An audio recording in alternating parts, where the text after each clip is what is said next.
السلام علیکم ناظرین، بے شمار درود و سلام ہو نبی کریم صلی اللہ علیہ وسلم کی ذات پر اور آپ کی حال پر۔ جی سر، آج کا جو جی ناظرین آج کا جو میرا ٹاپک ہے وہ سمپل سا ٹاپک ہے، صرف اللہ کی خوشنودی کے لیے ہے، جو اللہ تعالیٰ کو کلمات پسند ہے۔ تو اللہ کے نزدیک جو چار پسندیدہ کلمات ہیں جو اللہ کو بہت پسند ہیں اللہ کے ذکر کے لیے، وہ میں آج بتانے جا رہا ہوں۔ پر سمپل سی اور سادی سی ہے، یہ حدیث ہے نبی کریم صلی اللہ علیہ وسلم نے ارشاد فرمایا ہے کہ اللہ تعالیٰ کے نزدیک سب سے زیادہ پسندیدہ کلام جو ہے وہ چار ہیں۔ کون سے نہیں؟ پہلا جو کلام جو ہے وہ اللہ کو پسند ہے وہ سبحان اللہ، اور دوسرا جو ہے وہ الحمدللہ ہے، تیسرا جو ہے لا الہ الا اللہ ہے، لا الہ الا اللہ ہے، اور چوتھا جو ہے وہ اللہ اکبر ہے۔ تم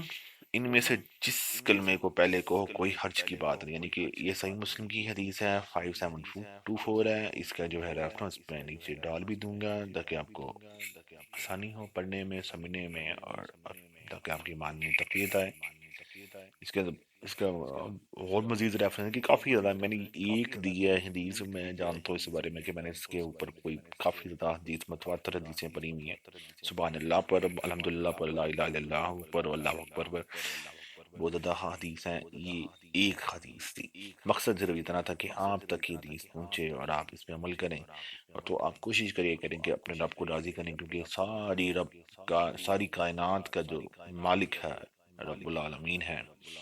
آپ اس کو خوش کر دیں، اس کی پناہ میں آ جائیں۔ میں کہتا ہوں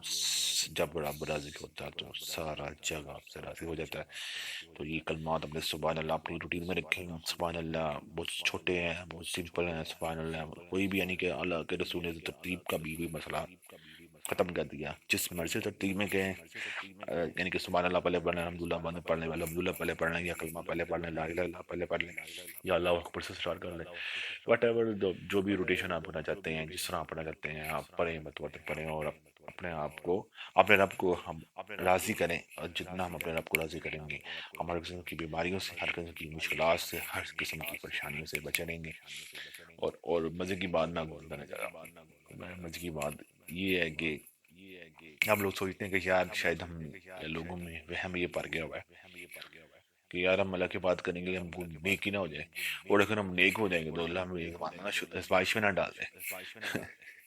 تو پہلے تو یہ بات یہ میں کلیئر کرنا چاہتا ہوں، میرے ذہن میں آ رہی تھی بات، کافی لوگ مجھ سے پوچھتے بھی ہیں کہ یار نیک بوتے ہو جائیں گے پھر آزمائشیں شروع ہو جائیں گی۔ یہ آزمائشیں شروع نہیں ہوں گی، ہاں وہ پہلے ہی بڑی آزمائش میں ہے۔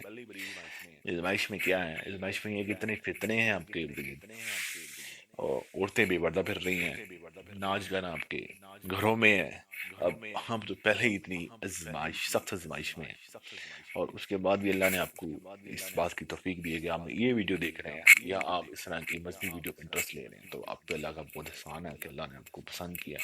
اس کام کے لیے، اپنے کام کے لیے، اپنی عبادت کے لیے، اور اپنے قریب کیا ہوا ہے۔ اور آپ کو نماز پڑھتے ہیں تو اس سے وجہ سے بات ہے، اور اگر آپ روزے رکھتے ہیں رمضان کے اور زکوٰۃ دیتے ہیں، یعنی کہ یہ وہ چیزیں ہیں، ناپید چیزیں ہیں آج کے دور کی، جس پہ آپ کو اللہ کا بے حد شکر ادا کرنا چاہیے اور سجدے سے سارا نہیں اٹھانا چاہیے۔ تو آزمائش سر نہیں آئے گی، آزمائش میں آپ پہلے سے ہیں، تو آزمائش سے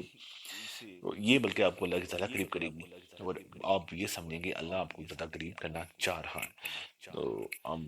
بہت ہی آسانی کے ساتھ اس میں عمل کریں، اور اللہ کے حضور سجدے کریں، اور اپنے آپ کو بچائیں، کیونکہ اللہ کے قریب ہونے سے ہی انسان کی نجات ہے۔ اللہ ہم سب کا ہمیں ناصر ہو، اپنے گرد و نواح کا خیال رکھیے گا، اور اپنے والدین کی خدمت کیجیے گا، اپنے والدین کی نافرمانی نہ کیجیے گا، کیونکہ اللہ کے رسول صلی اللہ علیہ وسلم نے فرمایا کہ تم لوگوں پر خاص طور پہ ماں کی جو ہے نافرمانی حرام کر دی گئی ہے۔ اللہ حافظ۔